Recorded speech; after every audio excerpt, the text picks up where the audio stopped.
ஒரு சிறிய கிராமத்தில் அருண் என்ற இளைஞன் வாழ்ந்து வந்தான். அவன் மிகவும் ஏழை. ஆனால் அவனுக்கு ஒரு பெரிய செல்வம் இருந்தது. அது முருகன் மீது கொண்ட அசைக்க முடியாத பக்தி. ஒவ்வொரு நாளும் காலையில் எழுந்து அவன் அருகில் உள்ள முருகன் கோவிலுக்கு சென்று, முருகா, என்னையும் என் குடும்பத்தையும் காப்பாற்று என்று மனமாறி பிரார்த்தனை செய்வான். ஒரு நாள் அவனுடைய அம்மா மிகவும் உடல்நெயில் குன்றி படுக்கையில் கிடந்தார். மருத்துவரிடம் செல்ல பணம் கூட அவனிடம் இல்லை. மிகுந்த கவலையுடன் அருண் கோவிலுக்கு சென்று முருகனின் முன் அழுதான்.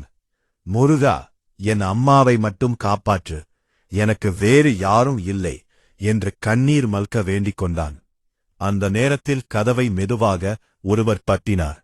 அருண் கதவை திறந்தபோது அங்கே ஒரு மருத்துவர் போல தோன்றிய ஒருவர் நின்றிருந்தார்.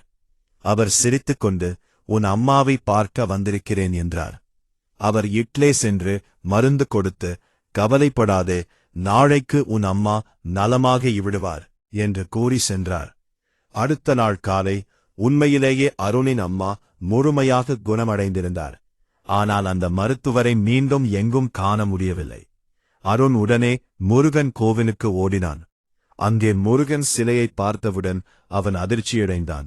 ஏனெனில் நேற்று இரவு வந்த அந்த மருத்துவரின் முகம் முருகன் சிலையின் முகத்துடன் அப்படியே ஒரே மாதிரி இருந்தது. அப்போது தான் அவனுக்கு புரிந்தது, உண்மையான பக்தி இருந்தால் முருகன் எப்போதும் நம்மை காப்பாற்ற வருவார்.